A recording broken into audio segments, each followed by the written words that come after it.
नमस्कार विद्यार्थी मित्रांनो, मी प्राध्यापक गुरु SV.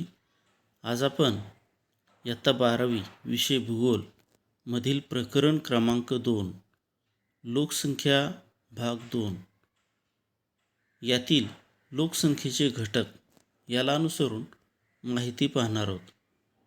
विद्यार्थी मित्रांनो,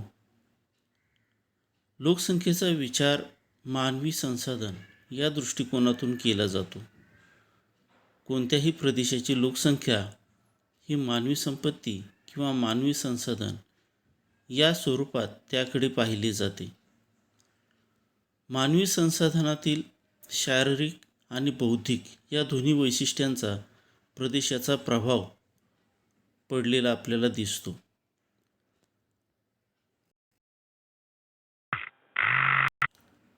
कोणत्याही प्रदेशाचा विकास हा इतर संसाधनांबरोबरच मानवी संसाधनाचा वापर कसा केला जातो यावर अवलंबून असतो. म्हणजेच मानवी संसाधनातील शारीरिक आणि बौद्धिक ज्या काही घटक आहेत या घटकांचा वापर हा कशा पद्धतीनं केला जातो त्याला अनुसरूनच त्या प्रदेशाची आर्थिक क्रिया ह्या विकसित होत असतात. किंबहुना या संसाधनाच्या वापराशिवाय इतर संसाधने वापरण्यावर बंधने येऊ शकतात. या बाबींचा विचार करता लोकसंख्येची रचना, लिंग गुणोत्तर, साक्षरता दर या बाबींचा अभ्यास लोकसंख्या भूगोलात करणे महत्त्वाचे असते. मानवी संसाधने जितकी प्रबळ असतात तितक्या त्या प्रदेशाच्या विकासाची शक्यता देखील ही जास्त असलेली आपल्याला दिसते.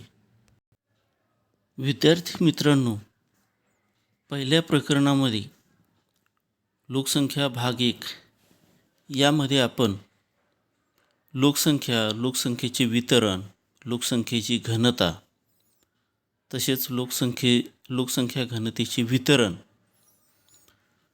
त्याची वैशिष्ट्य, लोकसंख्येच्या वितरणावर प्रभाव पाडणारे प्राकृतिक आणि मानवी घटक, तसेच जन्मदर, मृत्यूदर, लोकसंख्येतील वाढ किंवा घट आणि त्या संदर्भातील वैशिष्ट्य, तसेच लोकसंख्या संक्रमणाचे 5 टप्पे या घटकांचा अभ्यास आपण केला.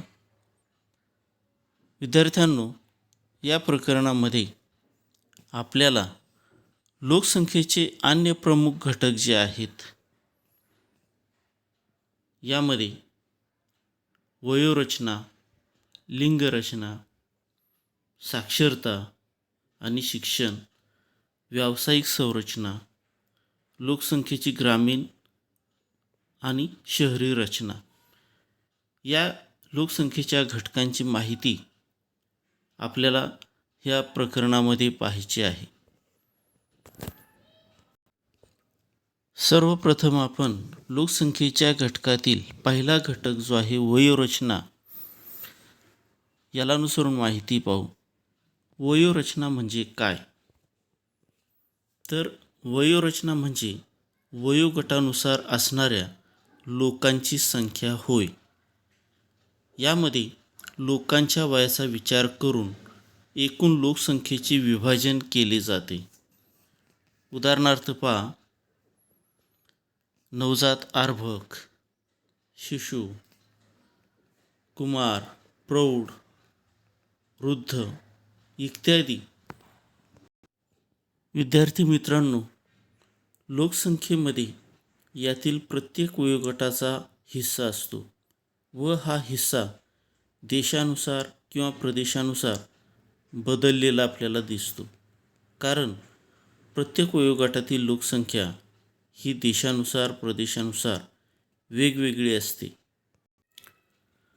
प्रत्येक वयोगटातील लोकांची संख्या जर एका आलेखाद्वारे जर आपण व्यक्त केली तर जी रचना प्राप्त होते त्याला लोकसंख्येची वयोरचना असे म्हणतात. विद्यार्थ्यांनो, लोकसंख्या अभ्यासक जे असतात किंवा संशोधक असतात हे लोकसंख्येचे वय व लिंगनुसार वितरण दर्शवण्यासाठी लोकसंख्या मनोऱ्याचा वापर करतात किंवा अवलंब करतात.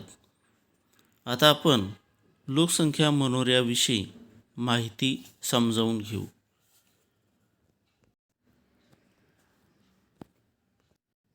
या मनोरा आलेखातील मध्यभागी असलेला वाय हा अक्ष आपल्याला वयोगट दाखवतो. या स्तंभाची लांबी ही त्या वयोगटातील लोकसंख्येची टक्केवारी दर्शवते. या आलेखाच्या डाव्या बाजूस आपल्याला पुरुषांची संख्या तर उजव्या बाजूस स्त्रियांची संख्या ही वयोगटानुसार दर्शवलेली असते.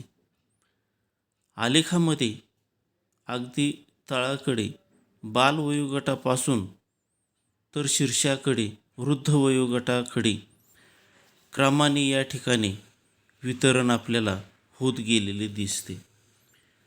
विद्यार्थ्यांनो, लोकसंख्या मनोऱ्याचे महत्त्वाचे घटक आणि मनोऱ्याचे वाचन हे कसे केले जाते हे क्रमाने या ठिकाणी जे 6 मुद्दे दिलेत त्याच्या आधारे आपण परत समजावून घेऊ.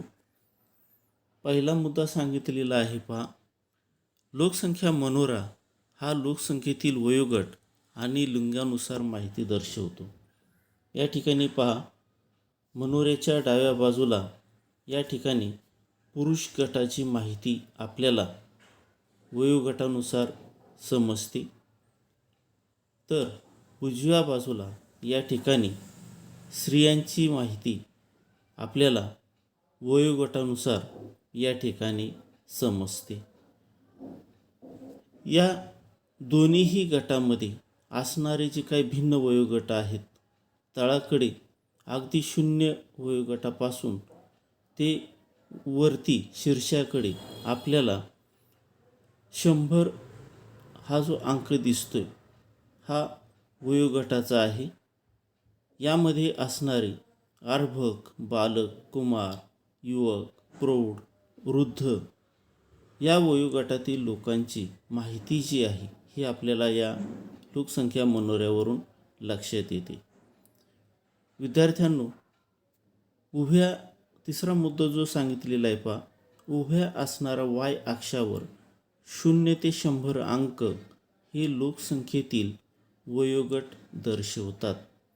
त्यानंतर चौथा मुद्दा सांगितलेला आहे, आडव्या एक्स अक्षावर 0 ते 4 तळभागाकडे पहा, ह्या मनोऱ्याच्या 0 ते 4 अंकामध्ये स्त्री व पुरुष यांची वयोगटानुसार टक्केवारी दर्शवते. म्हणजेच टक्केवारीच्या स्वरूपात हे प्रमाण जे आहे हे आपल्याला दर्शवलं जातं. तर पाचवा मुद्दा सांगितलेला आहे, मनोऱ्याच्या उजव्या बाजूला स्त्रिया तर डाव्या बाजूला पुरुष आडव्या स्तंभाने दर्शवलेले आहेत. तर या ठिकाणी आपल्याला जो काही लोकसंख्येच्या मनोराकृती आहे ही कशा पद्धतीनं दर्शविली जाते हे आपल्याला यावरून लक्षात येतं. विद्यार्थ्यांनो, वयोगटानुसार जर विभागणी करायची झाली लोकसंख्येची, तर पहिला गट जो आहे हा 0 ते 15 हा बालगट म्हणून समजला जातो.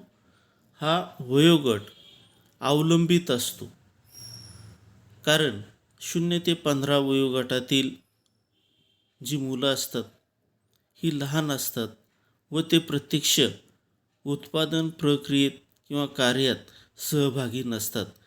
त्यामुळे हा वयोगट अवलंबित वयोगट म्हणून ओळखला जातो. विद्यार्थ्यांनो, वर्ष 15 ते 59 ह्या वयोगटातील जे काही लोकसंख्या आहे ही कार्यरत वयोगटातील लोकसंख्या म्हणून ओळखली जाते, कारण 15 ते 59 या वयोगटातील लोक प्रत्यक्ष उत्पादन कार्यात सहभागी असतात. त्यामुळे हा वयोगट कार्यरत लोकांचा वयोगट म्हणून ओळखला जातो. तर 60पेक्षा जास्त वर्ष किंवा वय असणारे जे काही लोक आहेत त्यांना वृद्ध वयोगट म्हणून त्यांचा वयोगट ओळखला जातो. विद्यार्थ्यांनो, हा वयोगट देखील अवलंबित वयोगट म्हणून ओळखला जातो, कारण 60 वर्षाच्या वरील व्यक्ती प्रत्यक्ष उत्पादनात सहभाग होऊ शकत नाही, कारण हा वयोगट वृद्ध असल्यामुळे ते उत्पादन कार्यात सहभागी नसतात. त्यामुळे हा वयोगट देखील अवलंबित वयोगट म्हणून ओळखला जातो. विद्यार्थी मित्रांनो, तुम्हाला आकृती क्रमांक 2.1 लोकसंख्या मनोऱ्याचे 3 प्रमुख प्रकार जे आहेत, ह्या 3 प्रमुख प्रकारांची आकृती या ठिकाणी दर्शवलेली आहे. यातील पहिला जो आलेख आहे हा अ आलेख हा विस्तारणारा म्हणून ओळखला जातो. दुसरा आलेख जो आहे हा संकुचणारा आलेख म्हणून ओळखला जातो. तर तिसरा हा जो आलेख आहे हा स्थिरावलेला आलेख म्हणून ओळखला जातो. विद्यार्थी मित्रांनो, प्रत्येक आलेखामध्ये आपल्याला वयोगटानुसार लोकांची संख्या जी आहे ती आपल्याला वेगवेगळी असलेली दिसते. त्यात झालेला बदल त्याला अनुसरून या ठिकाणी हे 3 प्रकार जे आहेत हे पाडलेले आहेत. याला अनुसरून तुम्हाला काही प्रश्न जे आहेत आकृतीच्या खाली विचारलेले आहेत, ते प्रश्न आपण या ठिकाणी समजावून घेऊ. पहा, आकृती क्रमांक 2.1 मध्ये ई हे 3 लोकसंख्या मनोरे आहेत. त्यांच्या आकाराचा अभ्यास करा आणि खालील प्रश्नांची उत्तरे द्या. पहिला प्रश्न आहे, कोणत्या मनोऱ्यात बालकांची संख्या सर्वात कमी आहे? विद्यार्थ्यांनो, जर आपण वयोगटानुसार मनोरा त्याची उंची जर लक्षात घेतली तर आपल्याला याचं उत्तर सांगता येईल. या मनोऱ्यात बालकांची संख्या सर्वात कमी आहे. पहा, या ठिकाणी हा जो वयोगटाचा जो काही मनोरा आहे यामध्ये आपल्याला जो काही हा तळभाग आहे, ह्या तळभागामध्ये सर्वात कमी आपल्याला जो काही बालवयोगटाची जी संख्या आहे ही कमी असलेली दिसते आणि या मनोऱ्याच्या तुलनेत ही संख्या कमी आहे. त्यानंतर तुम्हाला दुसरा प्रश्न विचारलेला आहे, तो म्हणजे कोणत्या मनोऱ्यात वृद्धांची संख्या सर्वात कमी आहे? याचं उत्तर तुम्हाला सांगता येईल, ते म्हणजे या मनोऱ्यामध्ये वृद्धांची संख्या ही सर्वात कमी आहे. या ठिकाणी पहा, या वयोगटामध्ये या वयोगटामध्ये आपल्याला वृद्धांची संख्या ही कमी कमी होत गेलेली आपल्याला दिसते. म्हणजेच तळभाग जो आहे हा शून्यापासून ते शीर्षाकडे 100 हा वयोगट जो दर्शवलेला आहे, यावर आपल्याला वृद्धांची किंवा वृद्ध लोकांची संख्या ही अतिशय कमी होत गेलेली आपल्याला दिसते. त्यानंतर तिसरा प्रश्न तुम्हाला विचारलेला आहे, कोणता मनोरा युवा राष्ट्रांचे प्रतिनिधित्व करतो? याचं उत्तर आपल्याला हा जो काही मनोरा आहे हा युवा राष्ट्रांचं प्रतिनिधित्व करत असलेलं आपल्याला सांगता येईल, कारण या वयोगटामध्ये युवा वयोगटातील संख्या जी आहे ही सर्वात जास्त आपल्याला असलेली दिसून येते. त्यानंतर पुढचा प्रश्न विचारलेला आहे, पहा, चौथा, कोणता मनोरा वैद्यकीय खर्च जास्त असणाऱ्या राष्ट्रांचे प्रतिनिधित्व करतो? याचं उत्तर आपल्याला सांगता येईल, ते म्हणजे कारण ह्या वयोगटामध्ये जर आपण पाहिलं तर लोकसंख्येचं प्रमाण जे आहे हे जास्त असलेलं आपल्याला दिसून येतं.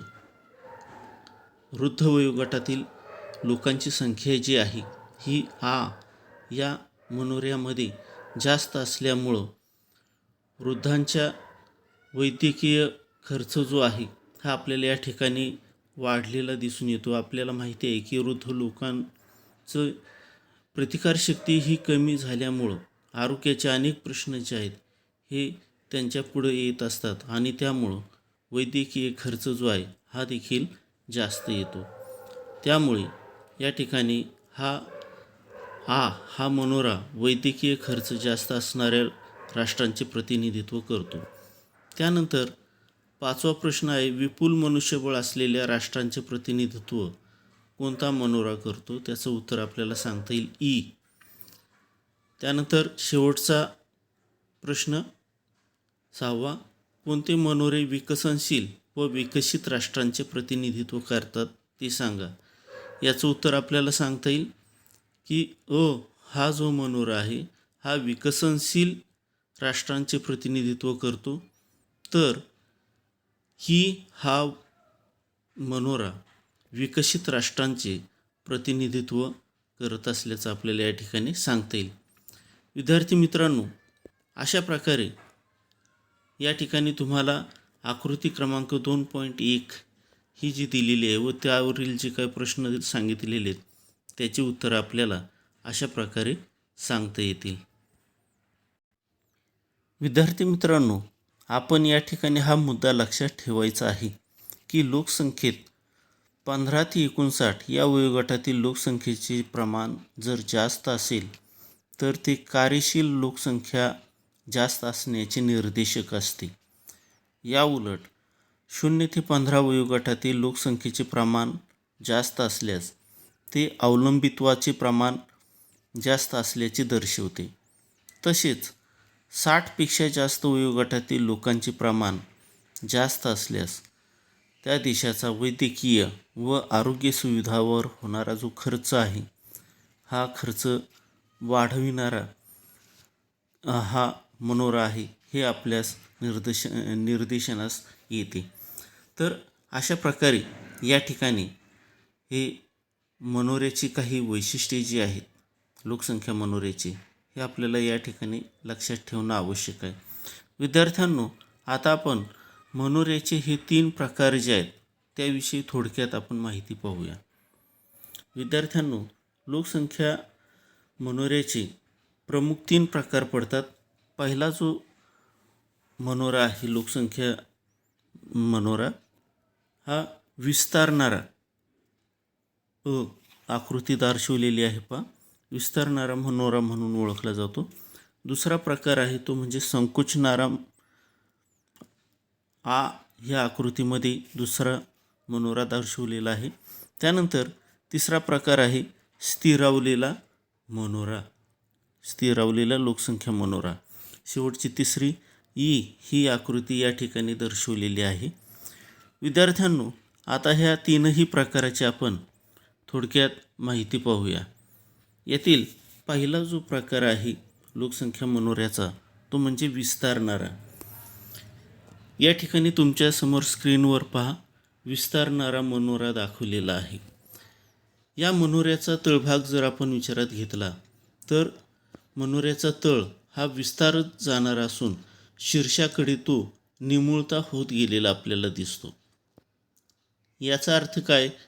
तर याचा अर्थ वाढत्या वयोगटानुसार मृत्यूदर देखील आपल्याला वाढत गेलेला दिसतो. या ठिकाणी 0 ते 100 ह्या वयाच्या संख्येपर्यंत शीर्षाकडे जाताना लोकसंख्येचं प्रमाण वाढत्या वयाबरोबर लोकसंख्येचं प्रमाण देखील कमी होत गेलेलं आपल्याला दिसतं. म्हणजेच याचा अर्थ वाढत्या वयोगटानुसार मृत्यूदर हा वाढलेला आपल्याला आढळतो. त्यानंतर हा मनोरा जन्म आणि मृत्यू दोन्ही दर जास्त आहेत असं आपल्याला या ठिकाणी दर्शवतो किंवा सांगतो. तळभागाकडे आपल्याला बालवयोगटाचं प्रमाण जास्त आहे, याचा अर्थ जन्मदर जास्त आहे. तसंच 100कडे या ठिकाणी मनोरा जो आहे हा आपल्याला अतिशय निमुळता होत गेलेला दिसतो. याचाच अर्थ मृत्यूदर देखील या ठिकाणी जास्त आहे. तर विस्तारणाऱ्या लोकसंख्या मनोऱ्याचे हे महत्त्वाची वैशिष्ट्ये आपल्याला या ठिकाणी सांगता येतील. त्यानंतर दुसरा जो प्रकार आहे लोकसंख्येचा, संकुचणारा मनोरा. विद्यार्थ्यांनो, हा मनोरा पहा, यामध्ये या मनोऱ्याचा तळभाग जो आहे हा आपल्याला संकुचित झालेला दिसतो आणि शीर्षाकडे आपण जर पाहिलं तर शीर्षाकडे हा मनोरा थोडा विस्तारलेला आपल्याला दिसतो. याचा अर्थ काय? तर याचा अर्थ वृद्धांची संख्या जास्त आहे तर तरुणांची संख्या ही कमी आहे, असं आपल्याला ह्या मनोऱ्यावरून स्पष्ट होतं. यावरून असा निष्कर्ष निघतो की जन्मदर जो आहे हा जन्मदर कमी आहे तर मृत्यूदर देखील आपल्याला कमी झालेला या संकुचणाऱ्या लोकसंख्या मनोऱ्यामधून निर्देशनास येतं. तर संकुचणाऱ्या मनोऱ्याचं या ठिकाणी हे 2 वैशिष्ट्ये जे आहेत ही लक्षात ठेवायची आहेत. यातील पहिलं वैशिष्ट्य म्हणजे या मनोऱ्याचा तळभाग संकुचित होत जातो, तो शीर्षाकडे विस्तारलेला आपल्याला दिसून येतो. याचा अर्थ वृद्धांची संख्या जास्त तर तरुणांची संख्या कमी आहे. म्हणजेच जो निष्कर्ष आहे हा काय सांगायचा आहे की जन्मदर कमी तर मृत्यूदर अगदी कमी असतो. विद्यार्थ्यांनो, त्यानंतर तिसरा जो प्रकार आहे पहा लोकसंख्या मनोऱ्याचा, तो म्हणजे स्थिरावलेला. यामध्ये वयोगटाच्या प्रत्येक जो काही वयोगट आहे त्यातील टक्केवारी जवळजवळ आपल्याला सारखी असलेली दिसते. जन्मदर आणि मृत्यूदर हे दोन्हीही अगदी कमी झालेले असतात. त्यामुळे लोकसंख्या वाढ ही अतिशय कमी किंवा नगण्य असते, असा निष्कर्ष आपल्याला ह्या आकृतीवरून काढता येतो. या ठिकाणी पहा, स्क्रीनवर तुम्हाला हा तिसरा मनोरा जो आहे स्थिरावलेला हा दर्शवलेला आहे. यामध्ये आपल्याला जन्मदर आणि मृत्यूदर म्हणजे तळभाग जरी आपण पाहिला किंवा शीर्षाकडचा जरी भाग आपण पाहिला तर दोन्हीही आपल्याला या ठिकाणी कमी असलेला दिसतो. म्हणजे मृत्यूदर देखील कमी झालेला दिसतो आपल्याला आणि जन्मदर जो आहे हा जन्मदर देखील आपल्याला या ठिकाणी कमी असलेला दिसतो. त्यामुळे लोकसंख्या वाढ जी आहे ही अतिशय कमी प्रमाणात असते किंवा नगण्य असते, याचा हा निष्कर्ष आपल्याला या ठिकाणी सांगता येतो. त्यामुळे हा मनोरा स्थिरावलेला लोकसंख्या मनोरा म्हणून ओळखला जातो.